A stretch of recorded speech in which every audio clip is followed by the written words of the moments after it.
Colonel Russell Williams of the Canadian Air Force has been questioned for many hours over his suspected involvement in the murder of 2 young women. He's been facing off against Detective Jim Smith, and his confession is now in full flight. The interviewer has been preparing for this interview for days. Smith has artfully worked Williams into the right mindset, gently encouraging and eloquently enticing him to reveal details of his modus operandi.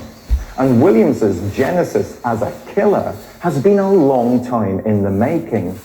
Before he'd even ended a life, he'd been a prolific burglar who'd also sexually assaulted his victims. He had a twisted fetish for women's underwear, which he stole and kept as trophies. This deviant behavior fueled his perverted fantasies to the point where they became so frenzied that to heighten the risk and the thrill, there was only one place left for him to turn, and that was murder. The first anyone knows about Russell Williams and his dark side is when he moves to Cozy Cove Lane with his wife in 2007. And it's around this time that the town starts to see a series of burglaries.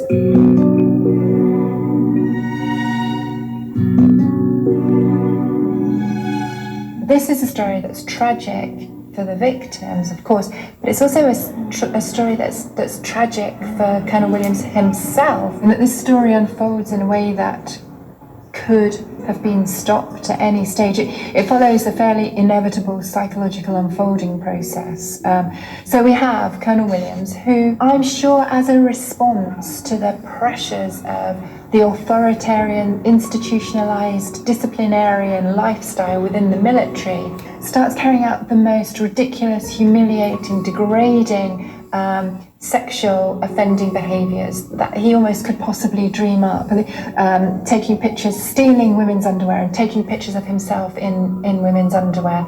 I mean, it's almost, in the context of the military man that he is, it's almost the most embarrassing thing he could possibly think of doing if anybody found out about it. It's almost the worst. And I'm sure that's the reason, I'm sure that's what made it so appealing.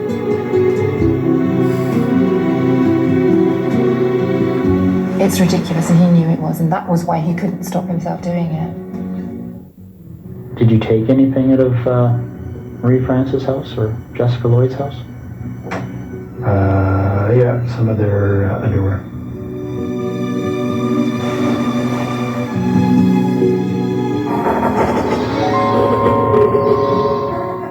Information was coming in during the interview, because it started off with the tyre tracks, which is why he'd been arrested in the first place, and then went on to the shoes that he was wearing. Then they went and searched his house and found evidence of the pictures. They found bags full of underwear, and we're talking of some of the region of 1,400 items of underwear. He can't explain that. And when they did the checks, they found that underwear was taken from something like 80-odd houses. So he was taking an average of about 17, 18 pieces of underwear. What? Shut up. It will have started to have lost its impact, its emotionally stimulating effect, its sexually stimulating effect. It would have been lost. And not only is that stimulating effect diminishing rapidly, as he starts to do more and more and more burglaries, but also he's developing a sense that he can get away with anything. He's done 82 burglaries and not been caught. He can get away with anything. Escalation is something is very common, and we see in serial sex offenders in particular.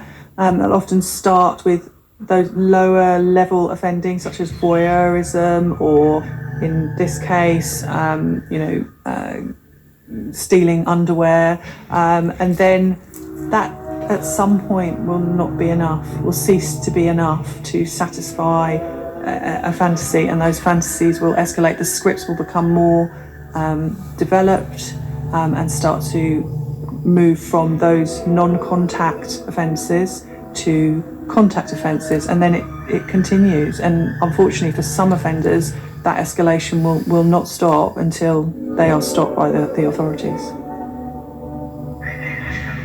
When they eventually found him, they found him with over 3,000 images of him in different houses wearing underwear of different victims.